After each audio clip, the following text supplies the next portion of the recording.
senhor é Decídio do Amaral Gomes. Isso. É brasileiro.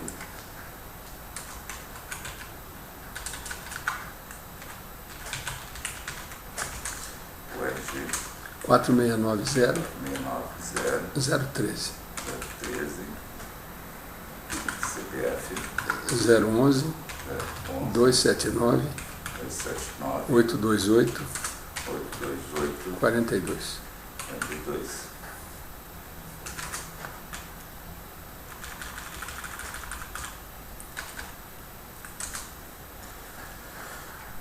Bem, estou aqui para colher um depoimento dos autos do procedimento investigatório criminal instaurado para apurar a conduta do senhor Luiz Inácio Lula da Silva. Eu preciso da sua autorização para fazer a coleta audiovisual. O senhor é colaborador junto ao Ministério Público Federal, sofreu um termo de colaboração na Procuradoria-Geral da República. Vou fazer gravação tanto no meu computador quanto no meu celular, porque eu não acredito muito nessas coisas tecnológicas que às vezes elas falham, né? Então, além do registro escrito que eu vou fazer aqui, por termo, pelo menos as partes principais, também vai ficar o registro audiovisual em mídia.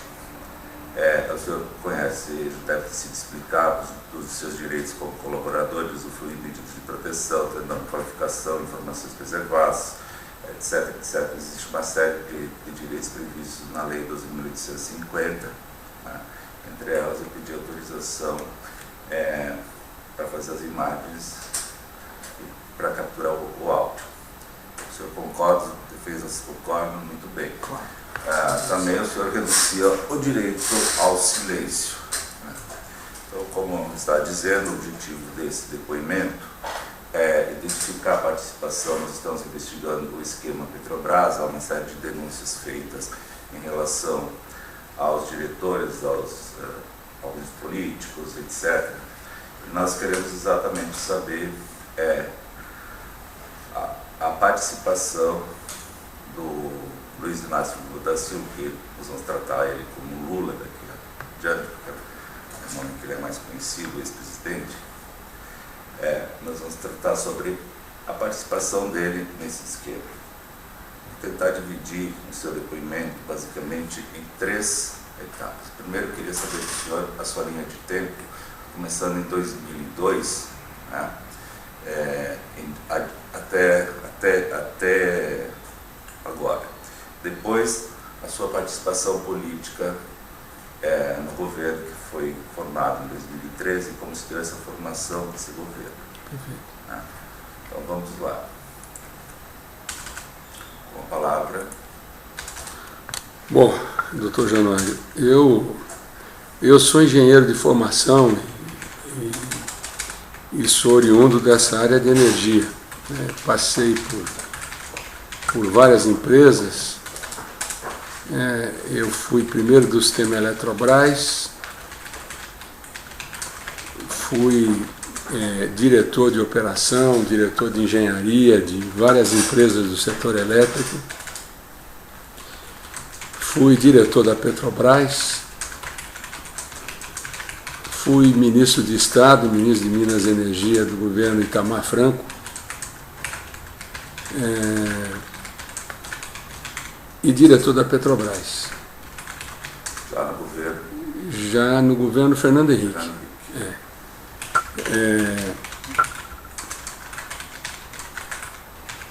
Por volta de 2001, à época o governador do meu estado era o governador Zeca, Zeca do PT, isso, Mato Grosso do Sul. E o Zeca naquela época ele tinha intenção de trazer pessoas com outra história, né, de vida. O PT já vislumbrava as eleições de 2002, quer dizer, para começar a preparar um discurso diferente, não um partido que era só de origem sindical ou de movimentos sociais, enfim. Quando ele me convidou para ser secretário de infraestrutura dele, porque eu sou nascido em Mato Grosso do Sul, apesar de ter sido criado fora. Eu estudei em São Paulo. E aí, a partir desse convite, o ex-ministro Zé Disseu, que à época era presidente do PT também, me procurou por algumas vezes para que eu me filiasse ao partido. E o próprio presidente, o ex-presidente Lula, ele me procurou algumas vezes com esse intuito de que eu voltasse para o meu estado. Minha família, evidente, é toda lá do Mato Grosso do Sul, é uma família de pecuaristas, produtores rurais, e eu tomei essa decisão. E o projeto era que eu fosse para a Secretaria de Infraestrutura para sair candidato ao Senado.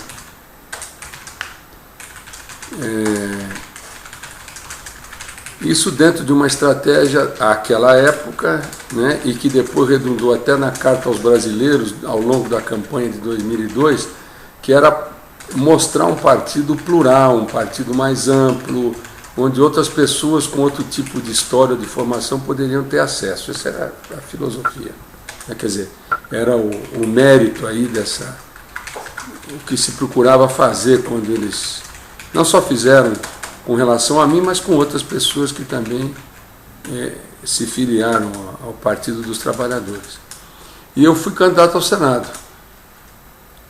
Era uma zebra disputando num estado muito conservador e era uma zebra, né? Porque apesar de eu ser sul-mato-grossense, eu não tinha vida lá, minha vida sempre foi fora, né? Eu andei pelo Brasil inteiro, morei fora do Brasil, morei na Europa, eu fui gerente da Shell, né? Vivi fora do país também, quer dizer, tinha outra cabeça, né? Como tenho, uma cabeça diferente do tradicional do Estado e da minha própria família. E aí, era uma zebra e acabei ganhando a eleição. Me elegi senador da República e reconheço que eu vim naquela onda, né, de não só que levou o Lula à eleição, mas também ao aumento das bancadas do PT na Câmara, no Senado Federal. E eram 2 vagas, né, e elegeu nessa ocasião o ex-senador Rames Tebet e eu.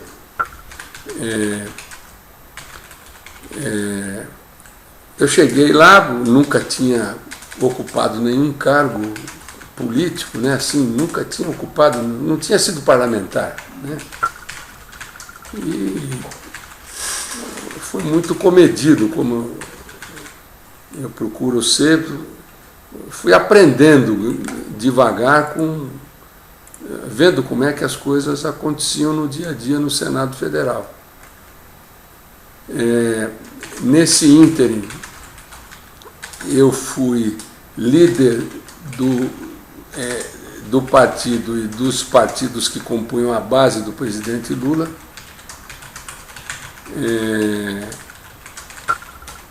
E fui presidente da CPMI dos Correios, que me causou líder da base dos partidos. Que era PTB, PP, PCdoB, esses partidos que compunham a base do governo Lula inicialmente, né? Porque depois do mensalão o cenário mudou. Vamos ficar só nessa primeira fase. Quando sobreveio PT, PCdoB, PDT, se não me engano, doutor Januário, PP também, mas era uma frente bem reduzida, não era uma frente como aquela que depois foi consolidada após mensalão, né? Era uma aliança de centro-esquerda, com a prevalência de partidos de esquerda. Foi como o governo Lula começou.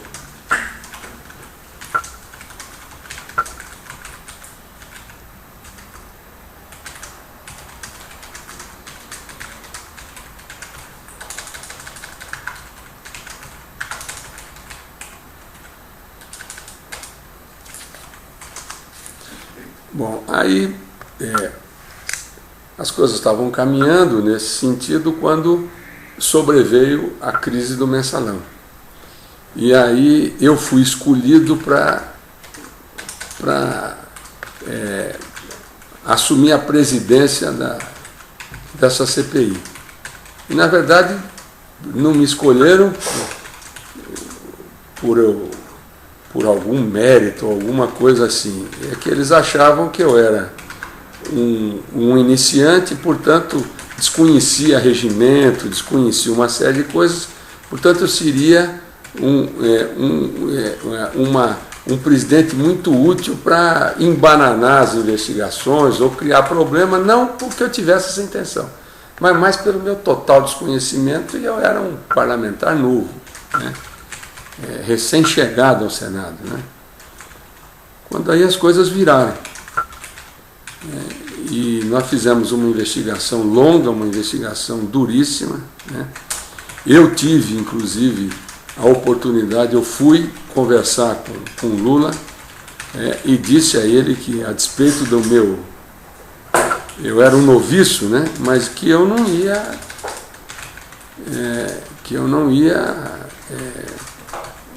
colocar panos quentes na investigação, que eu iria em frente. E a resposta que ele me deu à época foi que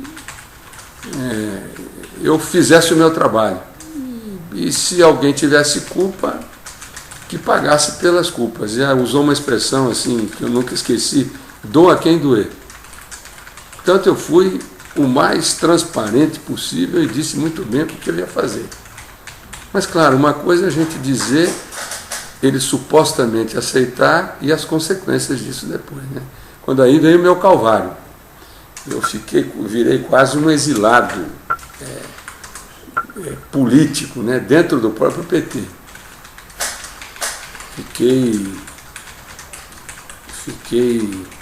Fui de certa maneira, fiquei de lado, fiquei na geladeira. Fui candidato em 2006 a governador, mas um candidato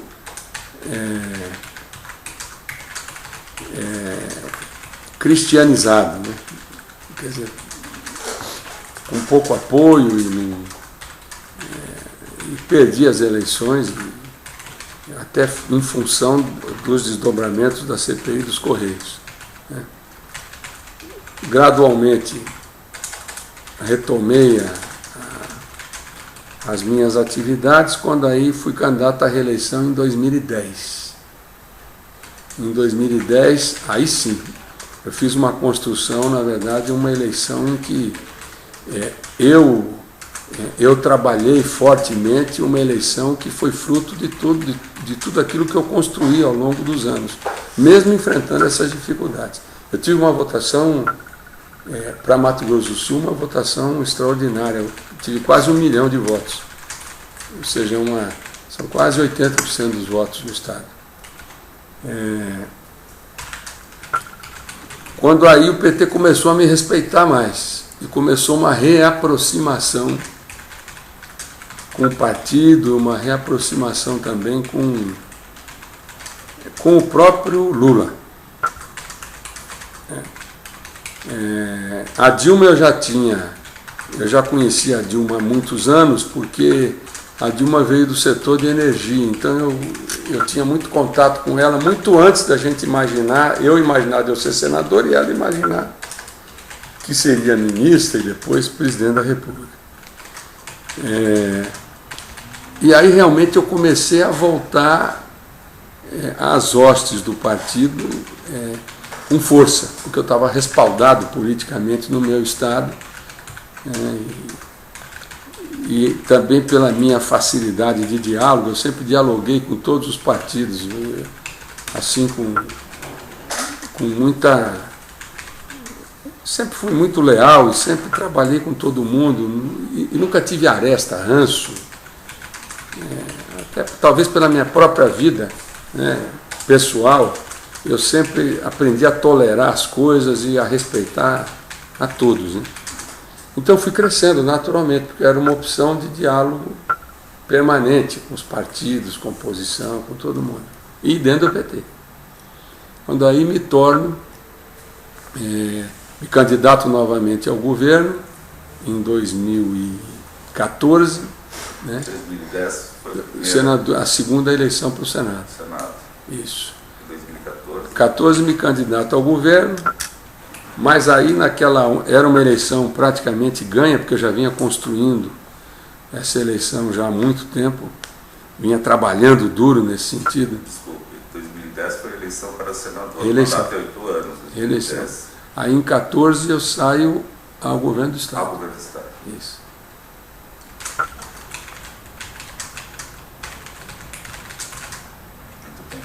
E veio uma onda anti-PT muito forte, né, no país inteiro, e eu fui abatido por essa onda também. Aí perdi as eleições no segundo turno.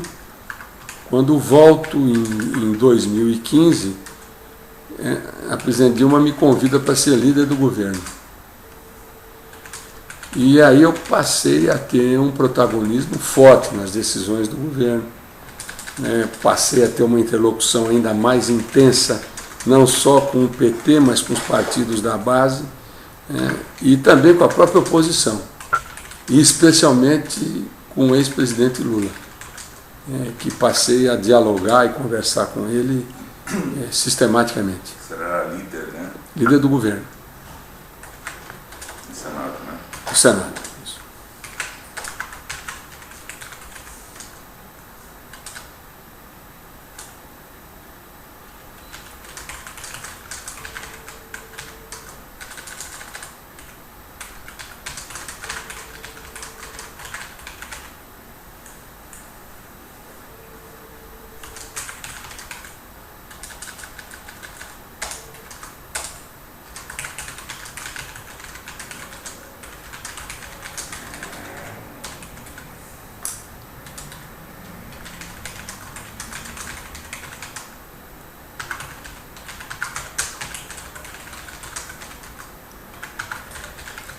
Bem, o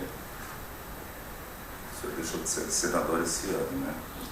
Esse ano. Esse ano.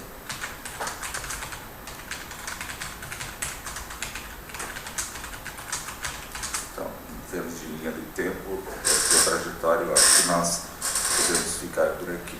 Perfeito. A parte que interessa é a formação do governo em 2003. Como se deu essa formação de governo, como se deu a distribuição de cargos nesse início de governo. Muitos diretores já ouvidos na Petrobras, alguns dos quais são colaboradores, disseram que houve uma decisão política sobre a nomeação deles para os cargos.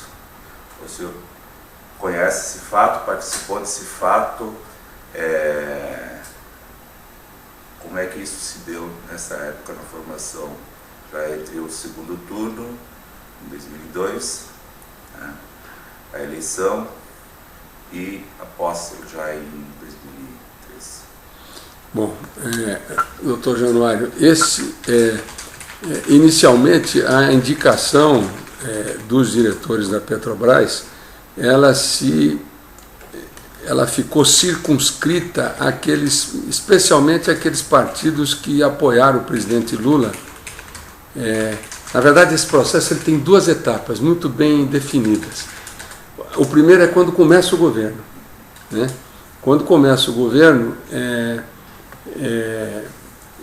o PT e os partidos, principalmente aqueles que acompanharam o presidente Lula desde o início, que foi o caso do PL, foi o caso do PDT, o caso do PCdoB, eles efetivamente, nesses primeiros 2 anos, basicamente, ou 3 anos de governo Lula, eles tiveram um protagonismo grande dentro da estrutura de cargos, não só da Petrobras, como do governo como um todo, né? Com relação à Petrobras, especificamente,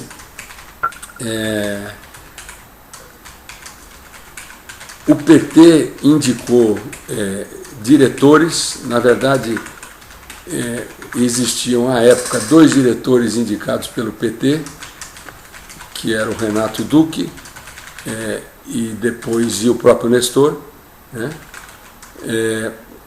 O Rogério Manso, que era diretor de abastecimento, ele continuou, ele era diretor de abastecimento no governo Fernando Henrique, ele continuou Diretor de abastecimento? Mexe com toda a área de downstream, refinarias, oleodutos, e toda a comercialização de combustível também, inclusive compras de combustível no exterior, né? Aparentemente era uma coisa estranha, né? Como é que o Rogério Manso, que era diretor de abastecimento, ele no governo Fernando Henrique, ele continuou no governo Lula, né? Mas aparentemente teria havido um acordo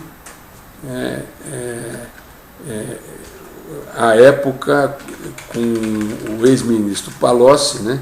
No sentido de que ele fosse mantido.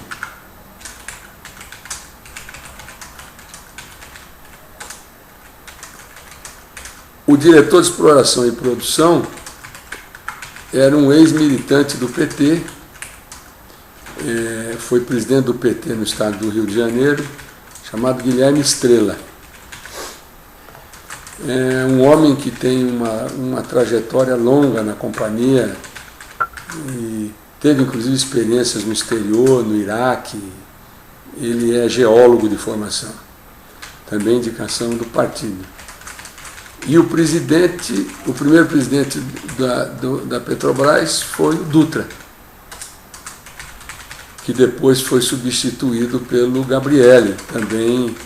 Aliás, é importante registrar que o financeiro foi, a época que o Dutra era presidente, o diretor financeiro da Petrobras era o Gabrielli.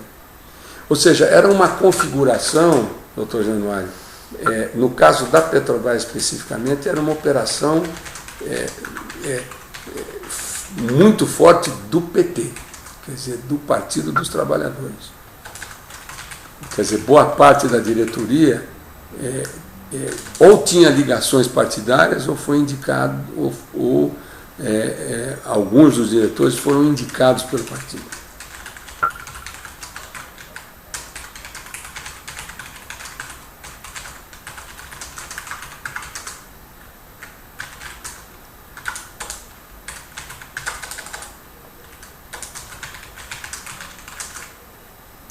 Eles fazem parte do partido, foram indicados.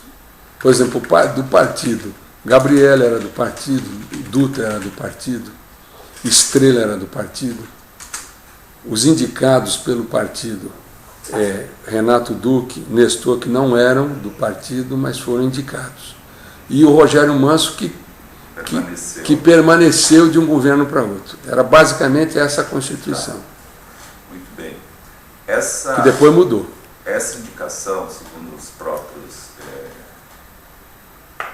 diretores ouvidos, se deu para que os diretores arrecadassem dinheiro para a formação do fundo partidário.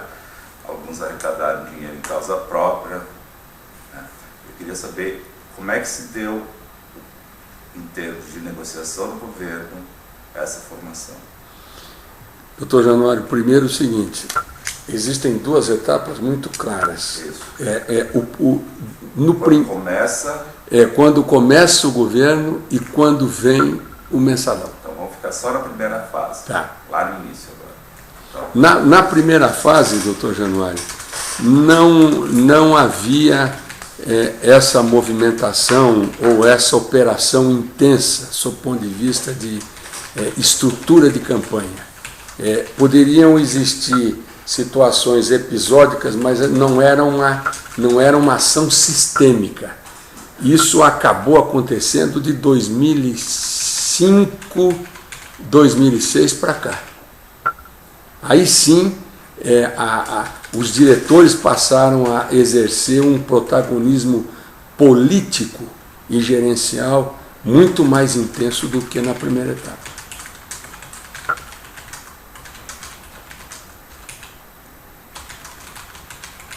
E por que que eu gostaria de fazer esse registro, se o senhor me permitir.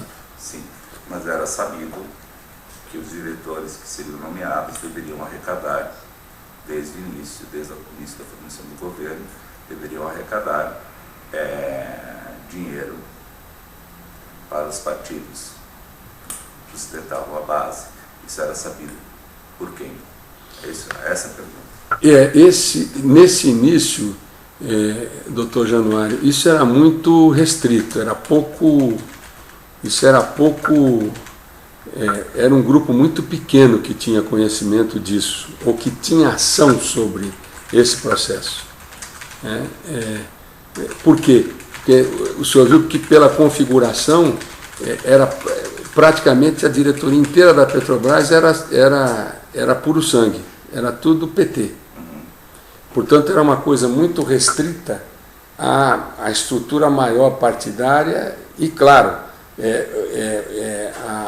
a própria presidência da República, o presidente Lula, e evidentemente, a ex-presidente Dilma era ministra de Minas e Energia. Esse processo, até pelo perfil que ela tem, passava por ela também. Quer dizer, quando houve esse movimento, Quem fazia parte desse grupo pequeno, desse grupo restrito? Eram os presidentes de partido, né?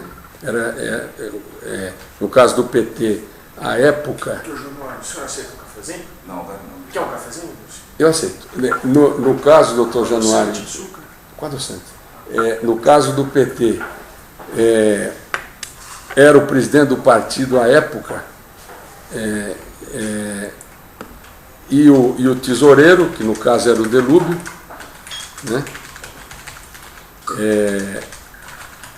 O Delúbio era o financeiro na época do PT, era o tesoureiro do PT.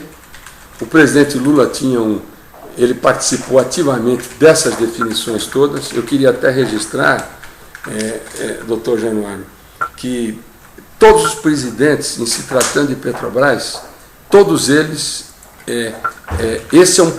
qualquer diretor da Petrobras passa pelo crivo dos presidentes. Isso é normal.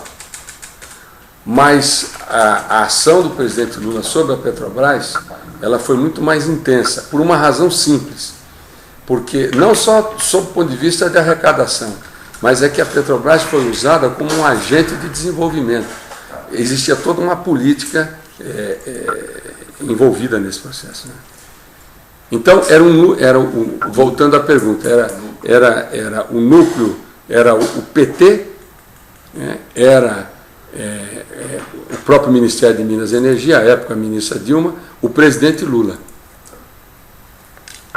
Só fazer o registro. O presidente na época era o Delúbio e o tesoureiro? Não, o tesoureiro era o Delúbio. E o presidente do PT? O presidente era o Dutra, inicialmente. Aí o Dutra foi para a Petrobras. Eu não sei se ele acumulou a presidência do PT com a presidência da Petrobras. Eu acho que não. Ele abriu para alguém. Eu não me lembro quem é. Era o Genuíno. Perdão. Genuíno. A época era o Genuíno. Então faziam parte desse grupo o presidente do PT, José Genuíno, o tesoureiro Delúbio Soares, o próprio presidente Lula, a ministra na época Dilma,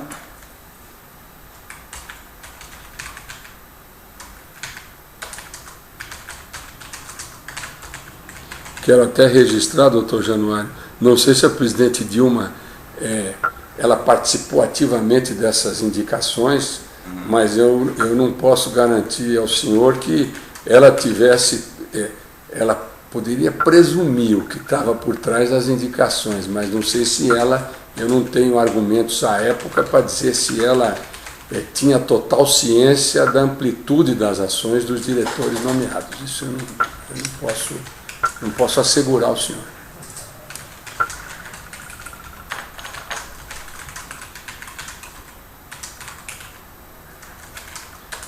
Eu acredito que ela presumia, né, que